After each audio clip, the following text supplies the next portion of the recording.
Hey guys, this is boy Aman Agrawal और आज की वीडियो में हम लॉन्च करने वाले हैं एक नया C++ डीएस एल्गोरिथम कोर्स। इसका मेन फोकस ये होगा कि यार आपकी प्लेसमेंट रिलेटेड जितनी भी कंपनीज आती हैं उन्हें आप फोड़ सको, चाहे बड़ी से बड़ी कंपनी हो या छोटी कंपनियां हो।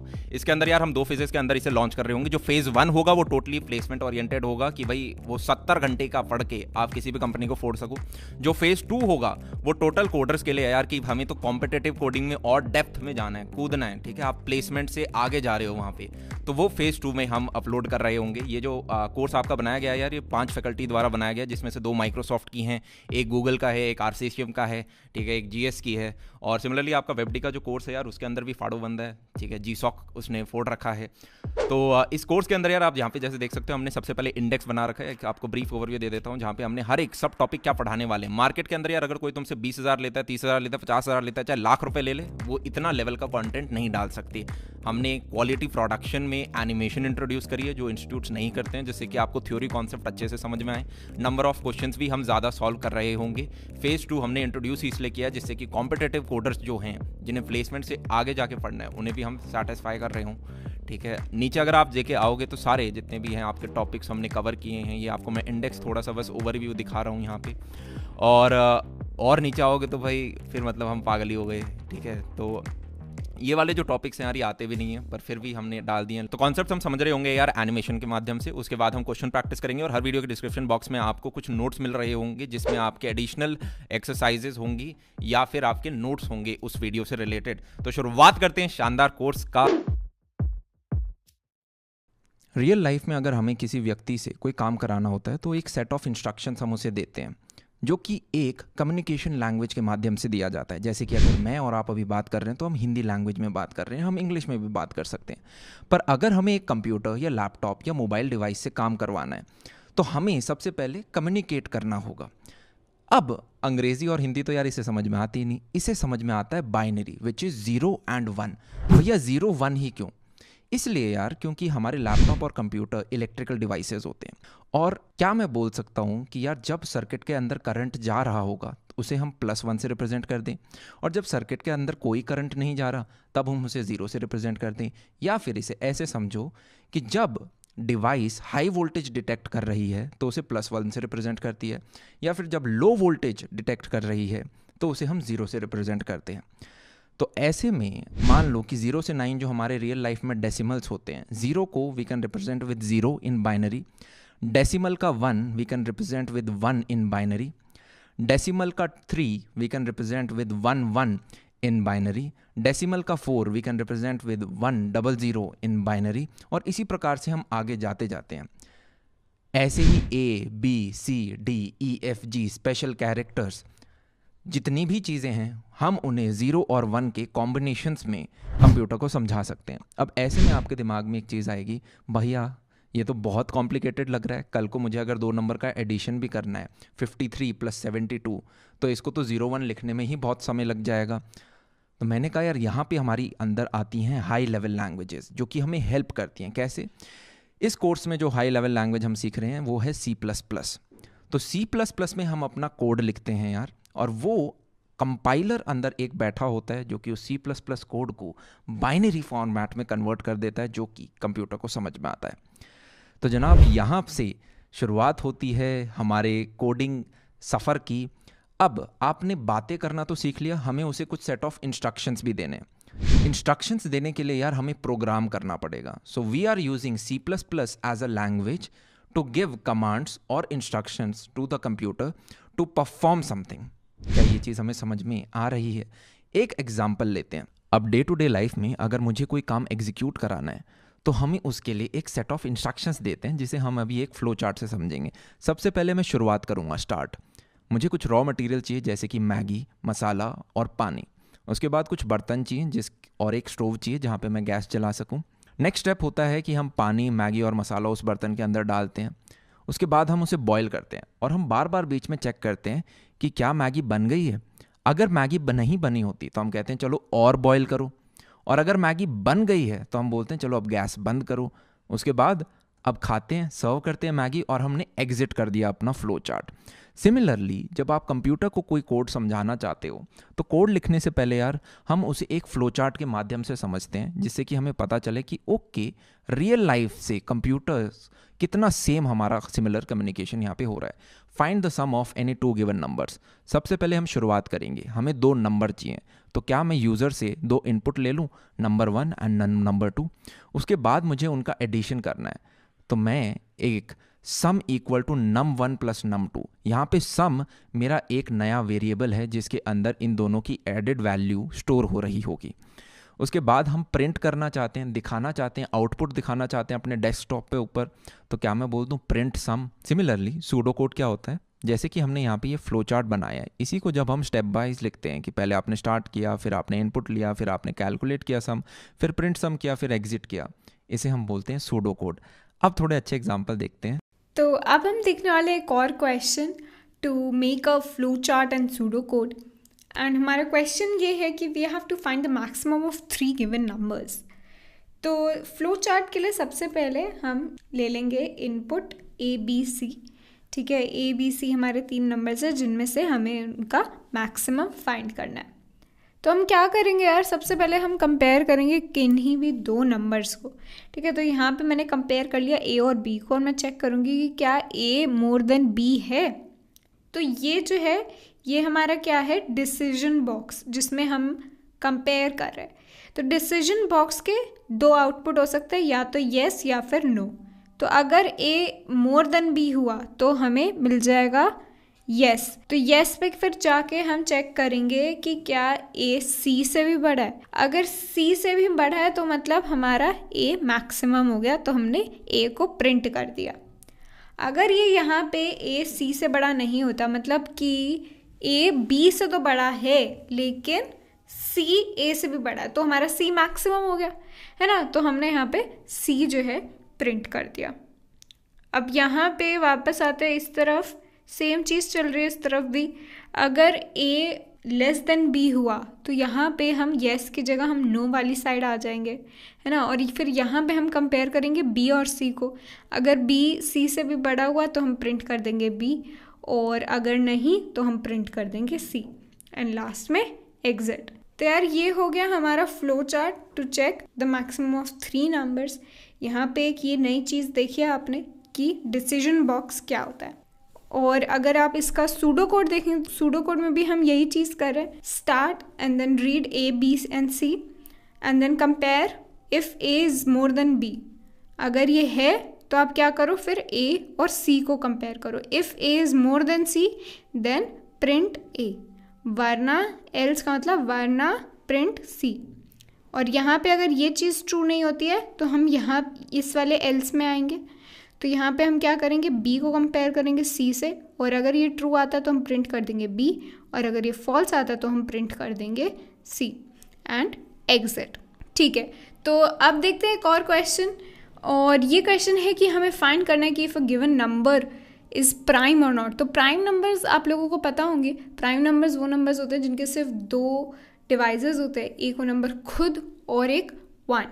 तो हमें क्या करना है यहाँ पे, हमें बताने के लिए कि कोई नंबर प्राइम है या नहीं, हमें सारे नंबर से उसे डिवाइड करके देखना पड़ेगा, है ना। अगर किसी भी नंबर से वो पूरा डिवाइड हो जाता तो मतलब कि वो नॉन प्राइम है, और अगर वो नहीं होता तो मतलब कि वो प्राइम है। अब बात आती है कि हम कहाँ से कहाँ तक चेक करें। तो हम चेक करना स्टार्ट करेंगे 2 से, क्योंकि 1 से तो डिजिटल हो गई, है ना। तो हम स्टार्ट करेंगे 2 से। तो मैंने क्या किया, रीड कर लिया n सबसे पहले अपना नंबर, और डिवाइज़र उसमें मैंने अपनी वैल्यू डाल दी 2। अब मैं क्या करूँगी, अब मैं डिसीजन बॉक्स में चेक करूँगी कि क्या divisor is less than n। तो जो मैंने पूछा था आपसे कि कहाँ तक हम चेक करेंगे, हम चेक करेंगे लेस देन n तक, है ना, क्योंकि n से तो अगेन n डिवाइड करेगा ही, तो हमें उससे पहले तक चेक करना, 2 से लेकर उस नंबर से पहले तक चेक करना है कि क्या कोई नंबर n को डिवाइड कर रहा है कम्प्लीटली या फिर नहीं। तो यहाँ से अगर ये येस आ जाता है हमारे पास, तो अब हम क्या करेंगे, हम n को डिवाइड करेंगे डिवाइज़र से। ठीक है, और ये जो यहाँ पे आप देख रहे हैं परसेंटेज साइन, ये हमें देता है रिमाइंडर। तो अगर हमारा n को डिवाइज़र से डिवाइड करने पर रिमाइंडर आ जाता है 0, तो मतलब कि हम येस की तरफ जाएंगे तो हमारा जो नंबर है वो नॉन प्राइम होगा, है ना, क्योंकि कोई नंबर जो है n को कम्प्लीटली डिवाइड कर रहा है तो it is a non prime, तो विल प्रिंट नॉन प्राइम। और अगर ऐसा नहीं होता है, ठीक है, अगर हम नो पे आ जाते हैं तो यहाँ पे क्या करेंगे, हम डिवाइज़र को 1 से इंक्रीमेंट कर देंगे, उसमें 1 ऐड कर देंगे। जैसे हमने 2 के लिए चेक किया पहले, फिर उसके बाद हम चेक करेंगे 3 से, ठीक है, और फिर 4 से एंड सो ऑन। ये कब तक करेंगे, जब तक divisor is less than n। जैसे ही वो इक्वल टू n हो जाएगा तो हमें पता चल जाएगा कि भाई हमने सारे नंबर से डिवाइड करके देख लिया n को और वो किसी भी नंबर से डिविजिबल नहीं है, तो मतलब कि प्राइम नंबर है। तो यहाँ पे हम प्रिंट कर देंगे प्राइम एंड देन एग्जिट, ठीक है। यहाँ पे अगर इसका आप सूडो कोड देखें तो यहाँ पे हम क्या कर रहे हैं, we are reading n, we taking divisor is equal to 2 and while divisor is less than n। जब तक डिवाइजर लेस देन n है तब तक हम क्या कर रहे हैं, हम चेक कर रहे हैं कि क्या n is divisible by divisor. अगर हाँ तो हम क्या कर देंगे, प्रिंट कर देंगे नॉन प्राइम और यहीं पे अपना जो फंक्शन है उसको ख़त्म कर देंगे, अपने प्रोग्राम को ख़त्म कर देंगे। और अगर ऐसा नहीं होता है तो एल्स में हम जाएंगे और हम क्या करेंगे, डिवाइज़र को इंक्रीमेंट कर देंगे 1 से। और ये जब ख़त्म हो जाता है, जो हमारा ये वाला लूप है, ठीक है, यहाँ पे आप देखिए ये हमारी एक साइकिल क्रिएट हो रही है, एक लूप क्रिएट हो रही है ना। तो ये जो लूप है हमारा, जब ये ख़त्म हो जाएगा तो हम प्रिंट कर देंगे प्राइम, क्योंकि अगर ये लूप में से कहीं से भी बीच में एंड नहीं हुआ, अगर ये लूप पूरा कंप्लीट हो रहा है तो इसका मतलब कि कोई भी नंबर n को डिवाइड नहीं कर रहा है and it is a prime number. तो so will print prime number and exit, ठीक है। तो ये हो गया to check if a given number is prime और नॉट। तो हमारा नेक्स्ट क्वेश्चन कहता है कि print all prime numbers till n। हमने देख लिया कि एक नंबर के लिए हम कैसे चेक करते हैं कि वो प्राइम है या नहीं। अब हमें क्या करना है, n तक के जो भी प्राइम नंबर्स हैं वो प्रिंट करने हैं। तो उसके लिए हम क्या करेंगे, हम हर एक नंबर देखेंगे जो कि n से छोटा है और उसको देखेंगे कि वो प्राइम है या नहीं। अगर वो होगा प्राइम तो उसे प्रिंट कर देंगे, अगर नहीं होगा तो नेक्स्ट नंबर के लिए चेक करेंगे और ये हम करते रहेंगे जब तक हम n तक नहीं पहुँच जाते। तो इसका फ्लो चार्ट देखिए आप, यहाँ पे हमने स्टार्ट किया पहले और हमने इनपुट ले लिया अपना नंबर n। अब हम क्या करेंगे, हम जो है स्टार्ट करेंगे 2 से, ठीक है, क्योंकि 2 हमारा पहला प्राइम नंबर होता है।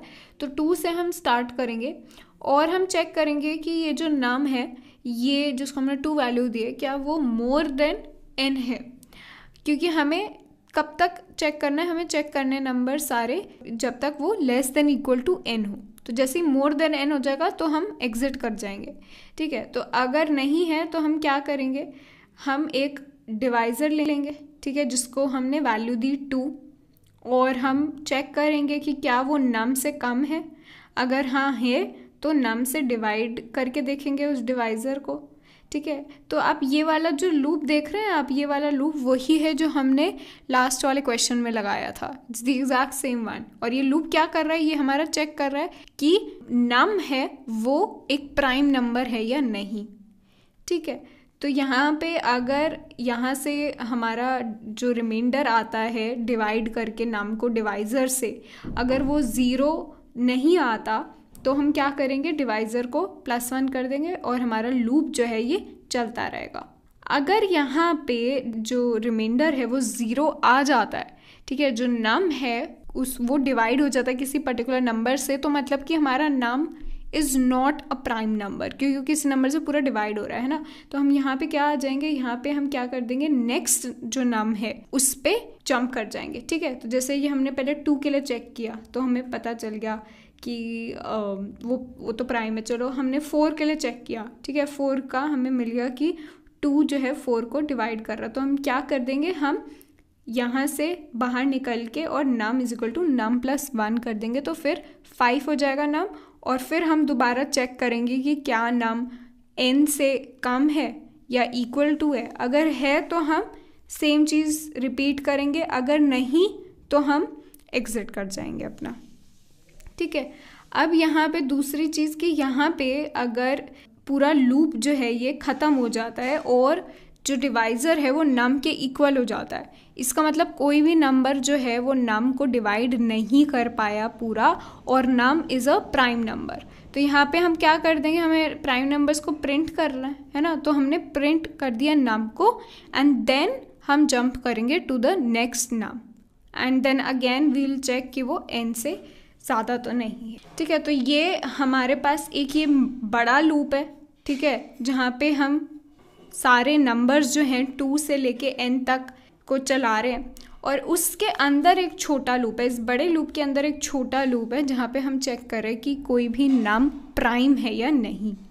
तो ये हो गया फ्लो चार्ट। और सूडो कोड में आप देख लीजिए, यहाँ पे हम वही चीज़ कर रहे हैं कि read n take num is equal to 2, और जब तक num is less than equal to n तब तक हम क्या करेंगे, हमारा ये जो लूप है इसके अंदर वाला पार्ट ये वो है जिसमें हम चेक करेंगे कि वो नम प्राइम है या नहीं। तो हमने डिवाइज़र ले लिया 2, और जब तक डिवाइज़र लेस देन नम है तब तक नम को देखो कि वो डिविजिबल है क्या डिव से। अगर नहीं तो हम क्या करेंगे, अगर है तो हम क्या कर देंगे कि नेक्स्ट नंबर पे मूव ऑन कर जाएंगे, तो num is equal to num plus 1 कर देंगे। और अगर नहीं है तो हम डिवाइज़र को इंक्रीमेंट कर देंगे, div is equal to div plus 1 कर देंगे। और जब ये वाला वाइल लूप ख़त्म हो जाएगा, इसका मतलब कि जो हमारा नम है वो प्राइम है, तो हमने प्रिंट कर दिया नम, और फिर नेक्स्ट नंबर पे जंप कर गए, एंड हो गया एग्जिट। तो ये हो गया हमारा flow chart and pseudo code to print all the prime numbers till n। तो VS को डाउनलोड करने के लिए पहले हमें कंपाइलर डाउनलोड करना पड़ेगा, इसलिए हम कंपाइलर WinGV डाउनलोड करेंगे 64 या 32 bit according to the architecture. इसलिए sourceforce.net पे जाके हम इसका अपना वर्जन डाउनलोड कर लेंगे जो भी सुटेबल है। .exe फाइल डाउनलोड होगी, इसे सेटअप कर लेंगे।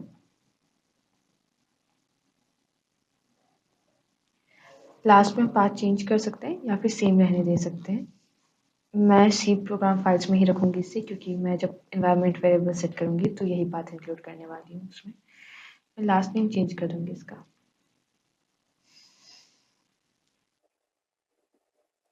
इंस्टॉलेशन कंप्लीट करने के बाद हमें एनवायरनमेंट वेरिएबल सेट करना है। इसके लिए सर्च बार में एनवायरनमेंट वेरिएबल सेट करेंगे। पाथ में सिंपली जो हमारा लोकेशन है WinGV 64 बिट का, उसका बिन फोल्डर ऐड करना है, और ये पाथ ऐड करने के बाद हम VS कोड इंस्टॉल कर सकते हैं।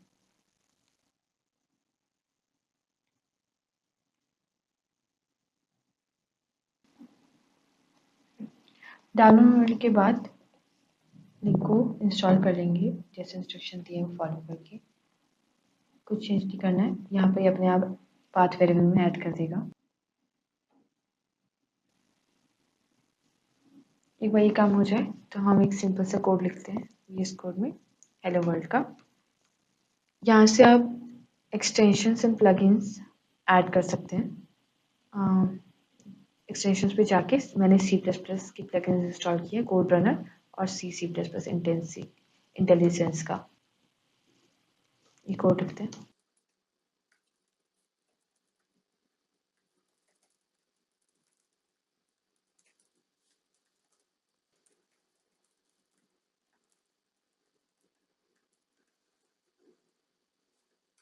रन करके देखेंगे, यहाँ हमारा प्रिंट हो गया हेलो वर्ल्ड। अब हम देखने वाले हैं कि इस सॉफ्टवेयर को हम इंस्टॉल कैसे करते हैं। सबसे पहले हम टर्मिनल खोलेंगे।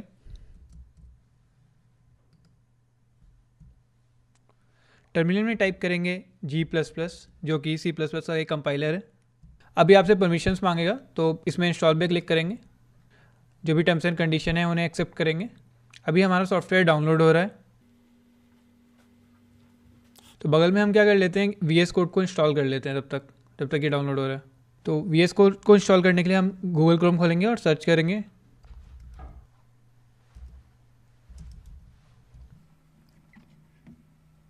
जो सबसे पहला सर्च रिजल्ट आया उसे खोलेंगे और मैक वाला वो सेलेक्ट करेंगे। अब जैसे कि हमारा इंस्टॉल हो रहा है, अब इस फोल्डर को खोलेंगे, इसे एक्सट्रैक्ट करेंगे और फिर इंस्टॉल करेंगे। हमारा VS कोड और हमारा कंपाइलर भी इंस्टॉल हो चुका है। सबसे पहली चीज़ जो हम करेंगे, हम एक फ़ोल्डर बना लेंगे। हम एक न्यू फोल्डर बनाते हैं हेलो वर्ल्ड नाम का। हमारी VS कोड की एक नई स्क्रीन खुल गई है जहाँ पे हमारा हेलो वर्ल्ड फोल्डर दिखा रहा है। तो वहाँ पे हम क्या करते हैं, एक नई फाइल बना लेते हैं। तो बेसिकली इस फाइल का कुछ नाम दे देते हैं, जैसे main.cpp। और अब हमें क्या करना है कि C++ का प्रोग्राम चलाने के लिए 2-3 एक्सटेंशन इंस्टॉल करनी है अपने VS कोड में। तो सबसे पहली एक्सटेंशन के लिए हम यहाँ पे C++ टाइप करेंगे और यहाँ पे हमने इंस्टॉल पे दबा और ये इंस्टॉल हो गई। अब प्रोग्राम को रन कराने के लिए कोड रनर इंस्टॉल करेंगे और ये भी अपना इंस्टॉल हो गया। अब हम जाएंगे वापस अपनी फाइल पे जहाँ पे हम कोड लिख रहे थे। अब हम चेक कर लेते हैं कि अपना इंस्टॉलेशन काम कर रहा है कि नहीं कर रहा है। तो बेसिकली एक हेलो वर्ल्ड C++ का प्रोग्राम लिख के देख लेते हैं कि काम कर रहा है कि नहीं कर रहा है।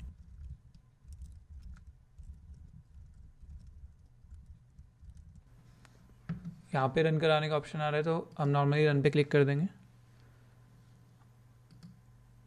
जैसा हम देख रहे हैं कि अब हेलो वर्ल्ड प्रिंट हो गया, क्योंकि VS कोड में जब भी हम प्रोग्राम को रन कराते हैं तो हमें पहले उसे सेव करना पड़ता है और फिर जाके रन कराना पड़ता है। हम देखने वाले हैं कि लास्ट टाइम जो हमने VS कोड इंस्टॉल किया था, यानी विजुअल कोड स्टूडियो, उससे हम कैसे दिखने में थोड़ा अच्छा बना सकते हैं। तो बेसिकली इसके लिए हम क्या करते हैं कि जो अपनी स्क्रीन है उसे 2 पार्ट्स में डिवाइड कर देते हैं। एक साइड अपन कोड लिखेंगे और बगल वाली साइड में हमारा इनपुट आउटपुट के ब्लॉक्स होंगे। तो इसके लिए हम क्या करते हैं, बेसिकली व्यू पे जाएंगे, सबसे पहले एडिटर लेआउट पे जाएंगे और जो 2 कॉलम्स है उसे सेलेक्ट कर लेंगे। तो 2 कॉलम सेलेक्ट होकर क्या होगा, हमारी जो स्क्रीन होगी 2 पार्ट्स में अपनी स्प्लिट हो चुकी है। तो फिर हम दोबारा गए एडिटर लेआउट पे और फिर जाके हमने स्प्लिट डाउन कर दिया। तो जो बेसिकली हमारा राइट साइड वाला स्क्रीन था जो स्प्लिट हुआ है उसे हमने फर्दर 2 पार्ट्स में तोड़ दिया। अब हम क्या करेंगे कि जो ऊपर वाला पार्ट है उसमें इनपुट की फाइल बना देंगे और नीचे आउटपुट की फाइल बना देंगे। तो जो हमारा प्रोग्राम जो बेसिकली इनपुट लेगा वो इनपुट वाली फाइल से लेगा और जो आउटपुट प्रिंट करेगा वो आउटपुट वाली फाइल में डालेगा।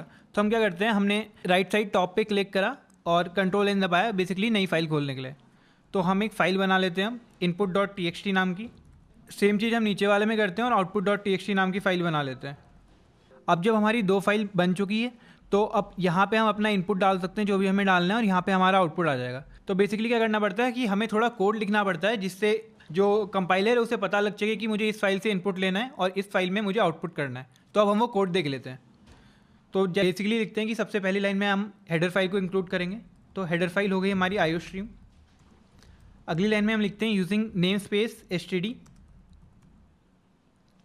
फिर हमारा मेन वाला ब्लॉक शुरू हुआ, ठीक है, और एंड में हम लिखते हैं रिटर्न 0। और बीच में जो आपको लाइन्स लिखनी पड़ेगी जिससे कंपाइलर को पता लग सके। तो उसके लिए बेसिकली ये लाइन होती है, ये क्या करना है आपको एग्जैक्टली याद कर लेना है और जितनी बार हम प्रोग्राम लिखेंगे तो यही लाइन्स सेम टू सेम आपको लिखनी होगी। तो ये एक तरीके से बिल्कुल याद कर लोगे फिलहाल के लिए। आगे जाके हम देखेंगे कि इसका लॉजिक क्या है और ये कैसे काम करते हैं। तो मैं आपको एग्जांपल दिखा देता हूँ कि कैसे हम यहाँ पे इनपुट लिखते हैं राइट साइड पे और कैसे उसके कॉरस्पॉन्डिंग आउटपुट आता है। तो अपन क्या करते हैं कि 2 इंटीजर ले लेते हैं और उनका सम प्रिंट कराते हैं। तो मान लो 2 इंटीजर है हमारे A और B। तो सीन ऑपरेटर से हमने उनका इनपुट ले लिया और फिर उनका सम प्रिंट करा दिया A+B। ये हमने सेव कर दिया अपना प्रोग्राम। इनपुट में 2 नंबर डाल दिए 2 और 3 और फिर जो है हमारे प्रोग्राम को रन करा दिया।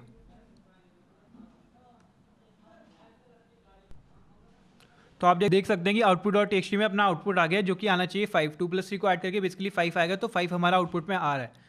Guys, it's time for a brain teaser now. तो ब्रेन टीजर्स कई बार इंटरव्यूज में भी पूछे जाते हैं और वैसे भी हमें प्रैक्टिस करते रहने चाहिए to improve our analytical thinking. तो आज का ब्रेन टीजर ये है। We are given 2 hourglasses. Hourglasses समझते हो ना यार, ये 2 आर ग्लासेस ऐसे कि एक आर ग्लास जो है वो 7 मिनट्स में एम्प्टी होता है और दूसरा आर ग्लास 4 मिनट्स में एम्प्टी हो रहा होगा। एम्प्टी होने का मतलब कि जो ऊपर वाला पार्ट है आर ग्लास का उससे सैंड नीचे वाले पार्ट में आने के लिए इतना टाइम लेती है, ठीक है। तो बड़े वाले में लेती है वो 7 मिनट और छोटे वाले में लेती है 4 मिनट। अब क्वेश्चन ये है कि हमें इन दोनों आर ग्लासेस को यूज़ करते हुए 9 मिनट्स का टाइम मेजर करना है। तो वो हम कैसे कर सकते हैं, इसके बारे में यहाँ पे रुकिए, सोचिए और अगर नहीं समझ में आता तो वापस आइए वीडियो पे, हम इसका आंसर अभी डिस्कस करेंगे। तो यार इसको मैं कैसे कर रही होंगी, सपोज अभी टाइम 0 मिनट्स है, ठीक है। तो मैं इन दोनों को फ्लिप कर दूंगी, दोनों आर ग्लासेस को। अब 4 मिनट्स पे मेरा जो छोटा वाला आर ग्लास होगा उसकी सैंड ख़त्म हो जाएगी, राइट, सारी ऊपर की सैंड नीचे आ जाएगी। तो 4 मिनट्स में मैं क्या करूँगी, अपना छोटा वाला आर ग्लास दोबारा फ्लिप कर दूँगी, ठीक है। जो बड़ा वाला आर ग्लास है उसमें अभी भी 3 मिनट की सैंड जो है वो नीचे आनी बाकी होगी। वो ख़त्म होगी 7 मिनट्स पे। 7 मिनट्स पे क्या होगा, मेरा जो बड़ा वाला आवर ग्लास है वो पूरा एम्प्टी हो जाएगा, और जो मेरा 4 मिनट्स वाला आवर ग्लास है उसमें अभी 1 मिनट की सैंड रह रही होगी, right, because 4 to 7 3 minutes elapse हुए हैं, तो 1 मिनट की सैंड अभी भी उसमें बची होगी। सो एट 7 मिनट्स मैं अपने बड़े वाले आवर ग्लास को दोबारा से फ्लिप कर दूंगी, कर दिया।